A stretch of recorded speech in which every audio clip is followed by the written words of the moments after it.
며칠 전에 말레이시아 항공기 보잉 777이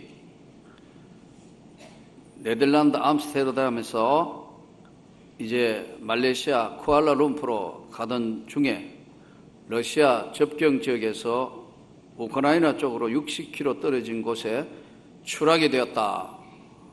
뉴스 발표가 나와서 러시아 국경 근처에서 친러시아 반군이 발사한 미사일일 거다 해서 지금 유엔에서 조사한다고 지금 전 세계가 이목을 집중하고 있습니다. 승객이 무려 295명, 탑승객, 승객 280명, 승무원 15명, 저는 사망했다. 이렇게 뉴스가 나왔어요. 그게 참 너무너무 가슴 아픈 일인데, 이게 지금 말레이시아 항공기는 몇 달 전에 또 말레이시아 항공기 MH370기 말레이시아 수도 쿠알라룸푸르를 출발해가지고 북경 베이징을 가는데 갑자기 레이더에서 사라져가 몇 달 전에 말레이시아 비행기는 어디로 갔는지 아직도 아무도 몰라요. 한 가지 확실한 것은 말레이시아 비행기는 타면 안 되겠다. 이거 정말 보통 일이 아니다. 비행기가 21세기에 없어졌는데 이거 어디 가가지고 여러분 이 비행기가 어떻게 됐는지 아직도 지금 찾지도 못했고 어디로 갔는지도 모르는데 이번에는 다시 항공기가 격추되어 버렸다. 이 사건은 원칙을 무시한 데서 이루어진 사건이에요. 여러분, 신앙생활도 원칙이 있어요. 이 원칙을 무시하면 항상 문제가 돼요. 비행기가 없어진 비행기는 항상 비행기가 이렇게 출발해서 항로를 따라 이동을 합니다. 이동을 하면은 각 나라마다 관제탑이 있어요. 그러니까 우리가 비행기를 타고 여행해 보면은 밤에 갈 때 비행기가 그 지역을 통과할 때 밤에 통과하면요, 서로 교신을 합니다. 당신들 비행기가 지금 잘 가고 있다. 안전하게 졸지 말고 기쁨으로 좋은 밤이 되기를 바란다. 그러면서 관제탑하고 농담도 해요, 이 사람들이요. 이제 하는데 레이더에는 점선으로 나옵니다. 이 비행기가 쭉 가는 게 레이더에 보여요. 실종된 비행기는 어디까지는 정상으로 왔느냐 하면 쿠알라룸푸르 출발해가 베이징 가는데 베트남까지는 정상으로 온 겁니다. 그 베트남에서 마지막 교신을 했는데 관제탑에서 가다가 갑자기 비행기가 레이더에서 사라지면 관제사가 원칙이 뭐냐 하니까 2, 3분 내에 이 비행기가 갑자기 안 보인다. 그러면 원래 출발한 원출발지에 연락을 하게 되어 있습니다. 갑자기 비행기가 안 보인다. 이거 어떻게 된 거냐. 연락을 해도 연락이 안 된다. 이게 반드시 연락하게 되어 있다고요. 그런데 그냥 여사로 생각해야 돼. 원칙을 무시해야 돼. 잘 가고 있겠지 레이더에서 안 보이는데 그럼 반드시 지켜야 될 수칙을 하나를 안 지켰어요? 그쪽에서도 잘 가고 있겠지. 근데 이 비행기는 가다가 반대 방향으로 다시 돌아오고 이쪽으로 가기 시작했어요. 4시간 뒤에야 야단이 난 거예요. 없어졌다.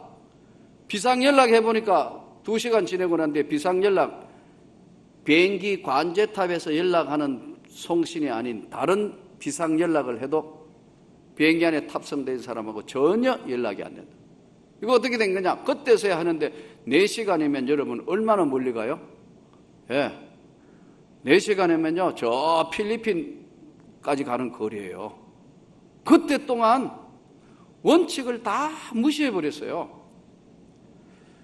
그래서 이게 지금 한 가지 이 소식을 듣고 한 가지 깨달은 거는 말레이시아 비행기는 타면 위험하다. 그렇죠? 이제 만일 그런 비행기 탈 때마다 그렇고 말레이시아 비행기뿐만 아니라 모든 사람들이 비행기 탈 때마다 굉장히 불안감을 조성한다. 야, 이거 괜찮을까?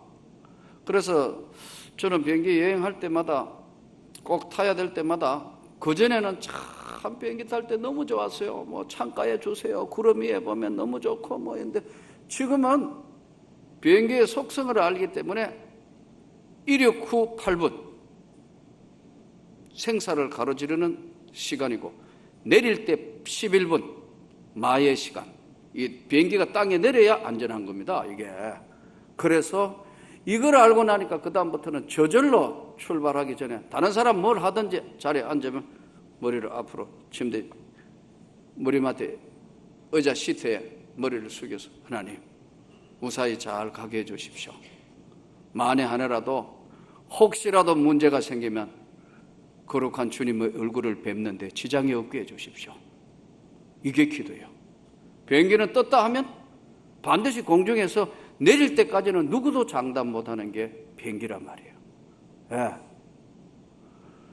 원칙을 무시할 때는 반드시 사고가 나요. 그 원칙을 잘 지켜야 돼요. 자동차도 여러분 몰아보면 원칙을 지켜야 돼요. 졸음운전하면 사고 나죠? 아멘. 지금도 조는 사람이 있다니까. 지금 원칙을 지켜야 된다. 지금 원칙을 지켜야 된다.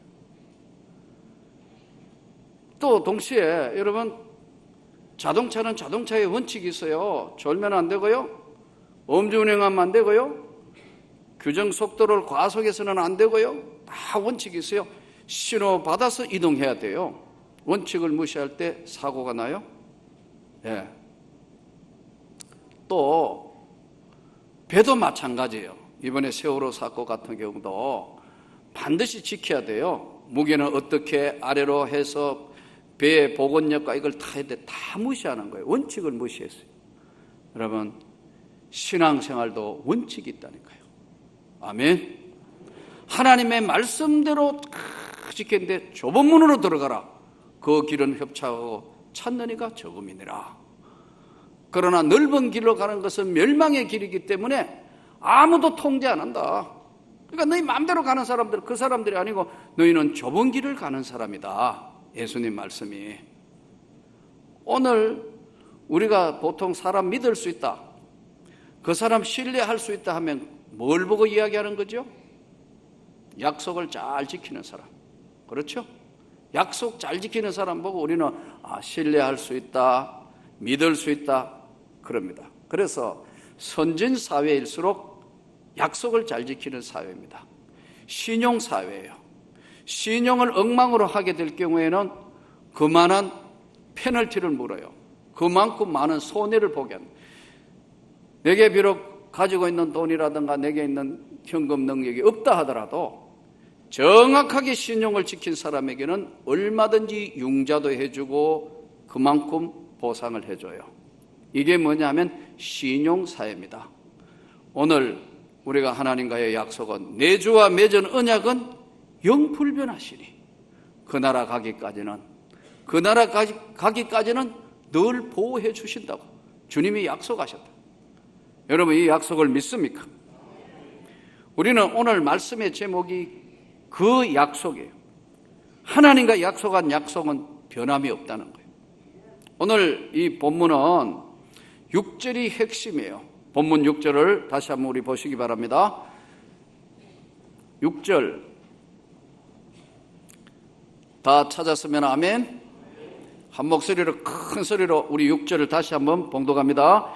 이제도 여기 서서 신문 받는 것은 하나님이 우리 조상에게 약속하신 것을 바라는 까닭이니. 하나님이 조상들하고 약속한 것이 뭐냐는 거예요. 첫 번째는 우리가 누구하고 약속했느냐, 굉장히 중요한 거죠. 누구하고 약속했느냐, 약속의 대상자가 누구냐. 연인들끼리 약속하잖아요. 우리 언제 결혼합시다, 사랑합니다.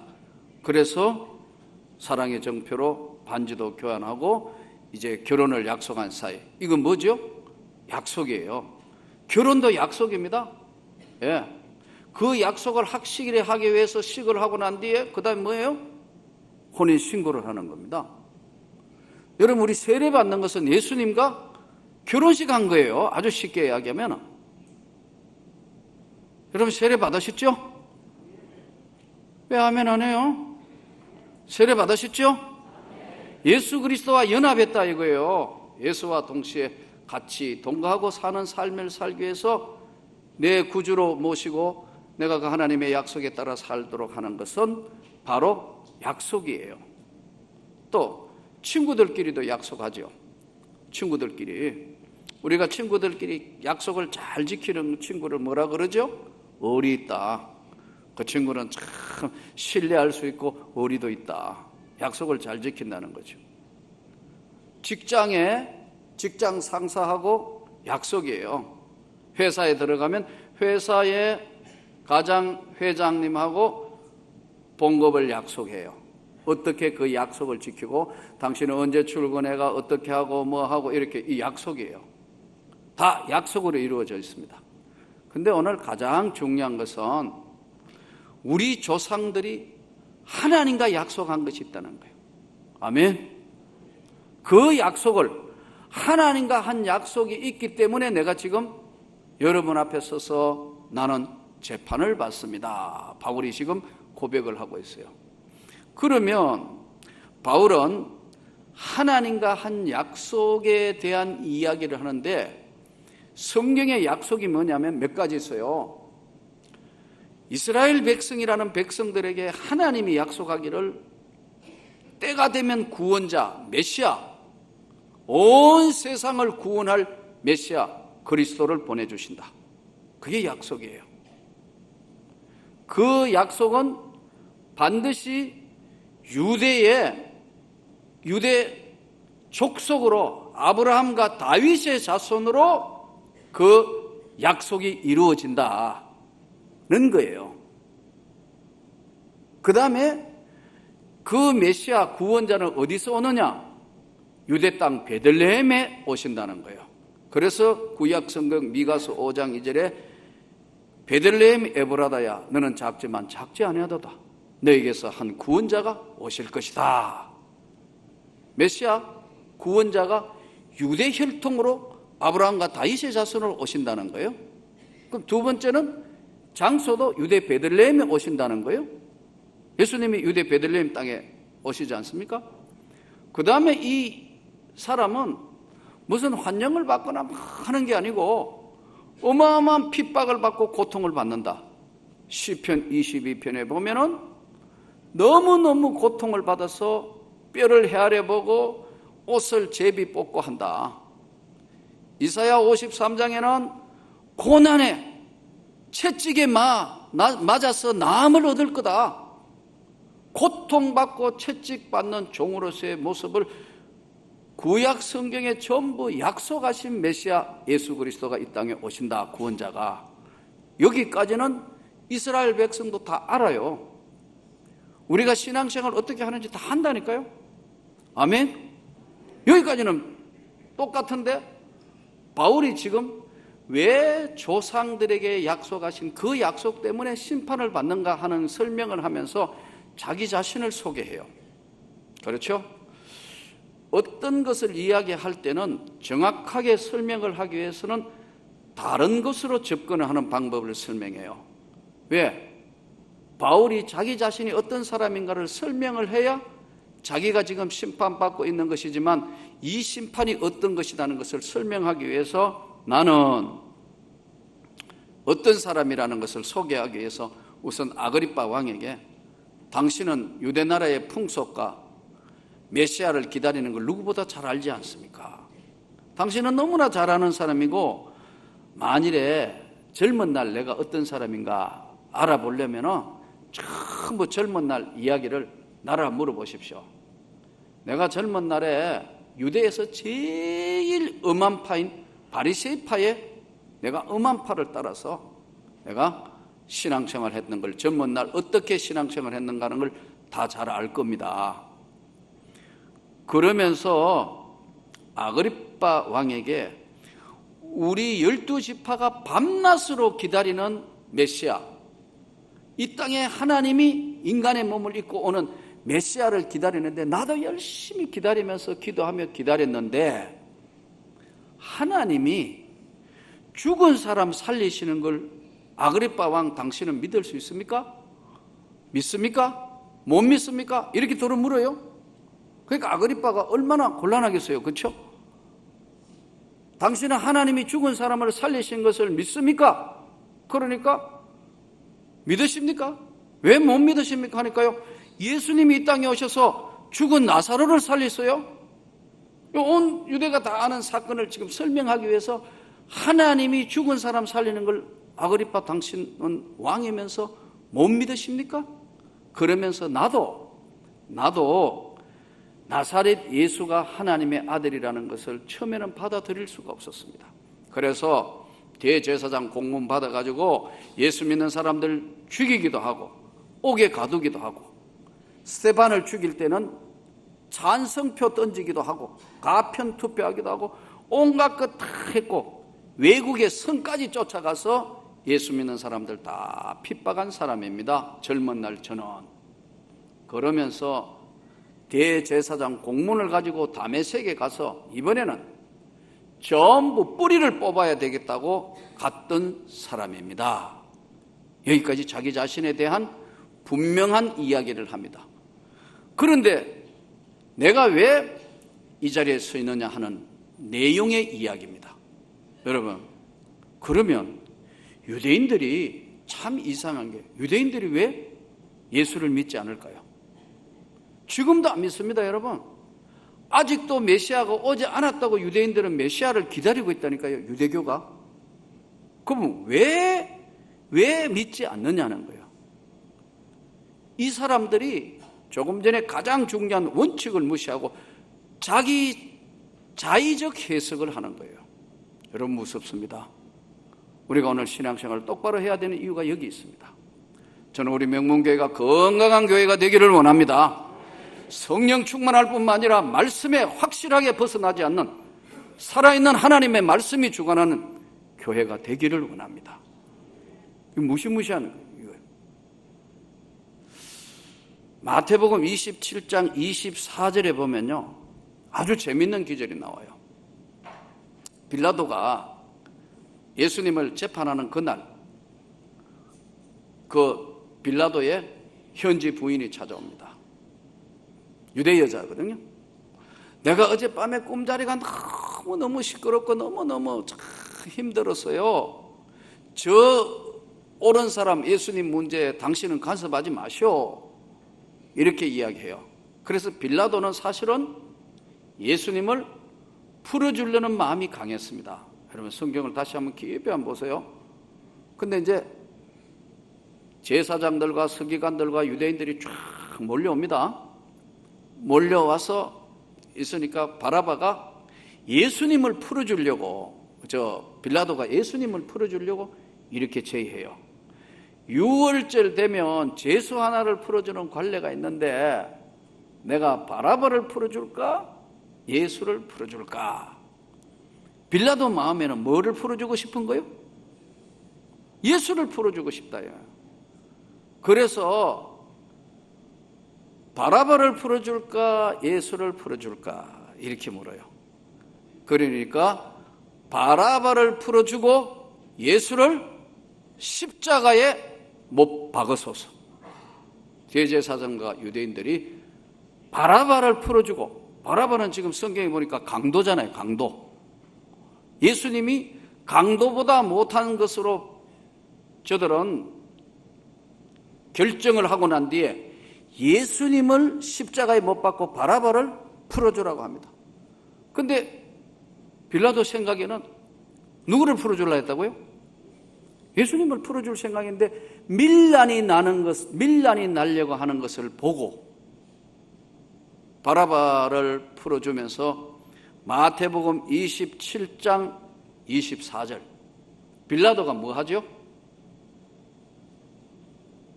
성경을 안 읽으면 지금 내가 전설을 따라 삼천리 하는지 뭔지.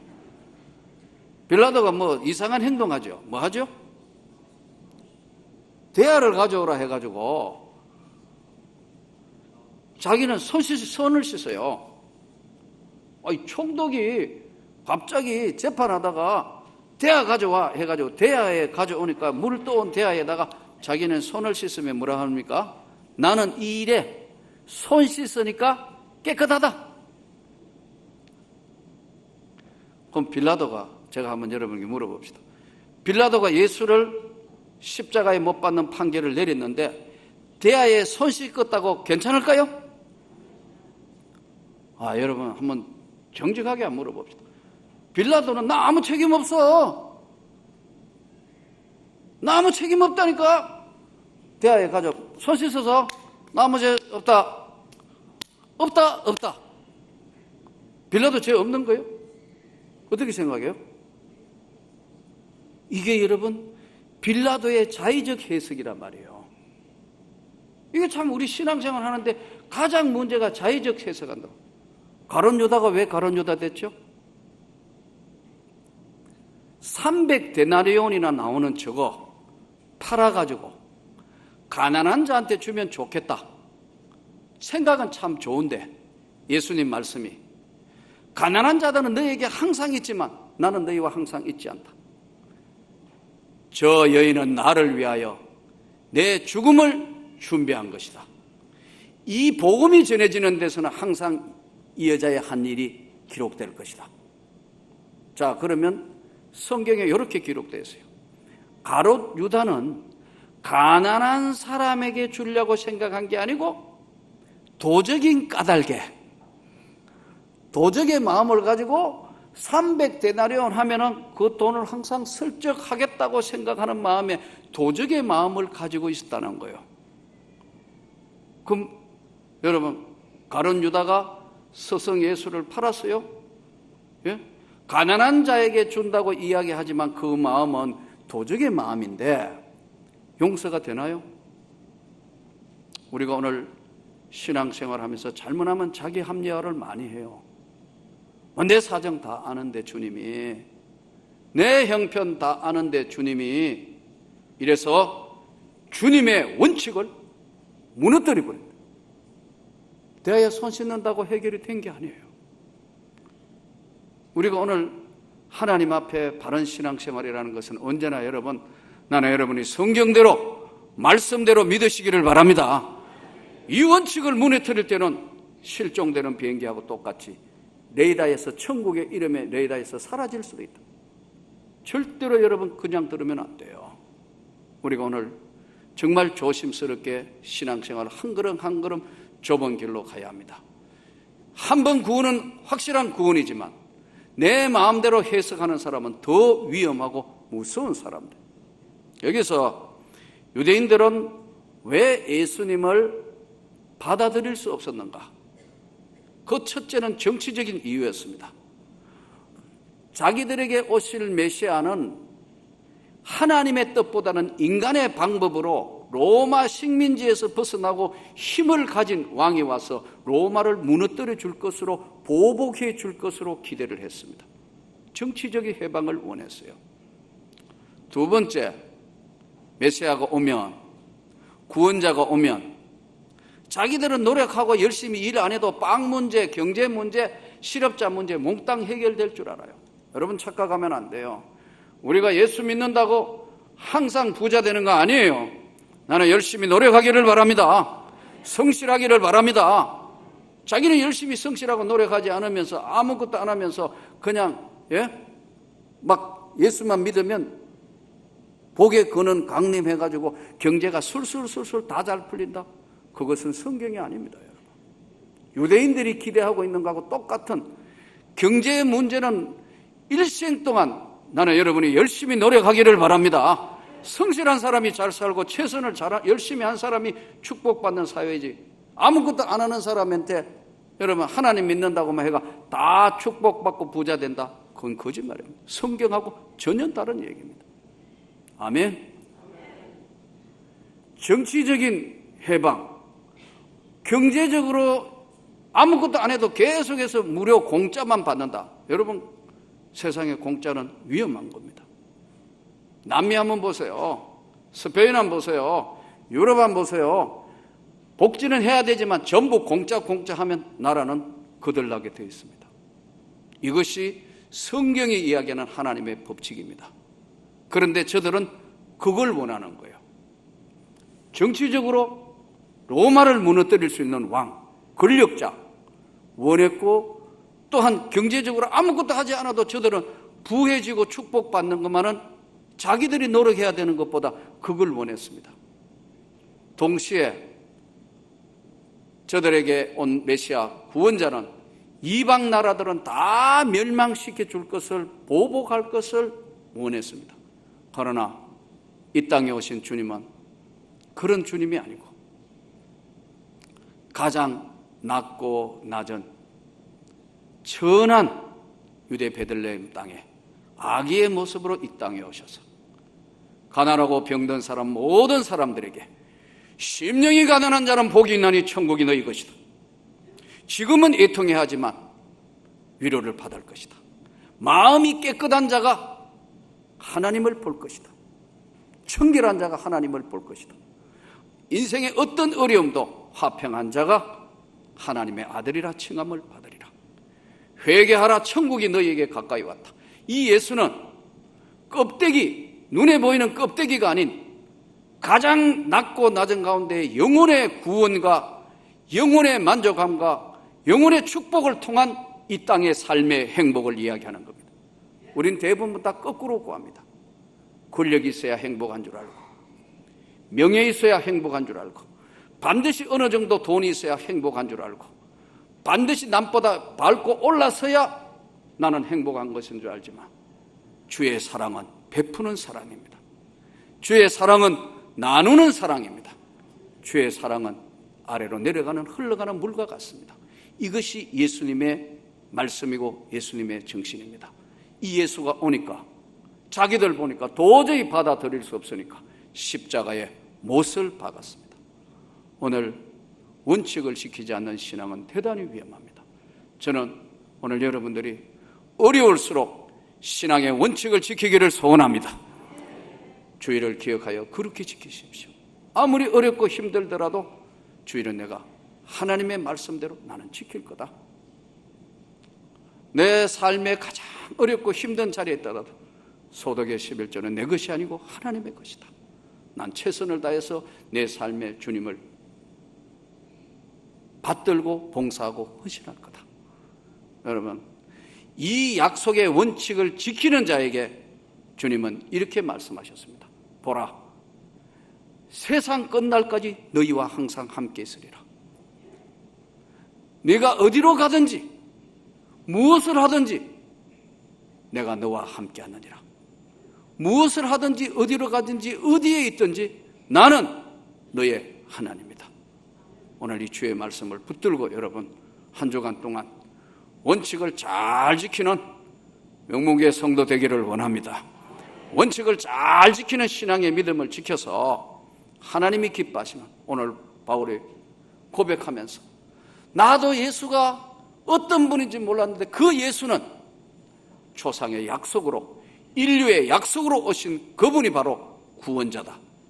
이것을 오늘 고백하면서 그 자리에 서서 외치는 바울의 심정으로 돌아가서 원칙을 지키면서 하나님께 영광을 돌리는 한 주간의 우리 삶이 되기를 주 예수 이름으로 축원합니다.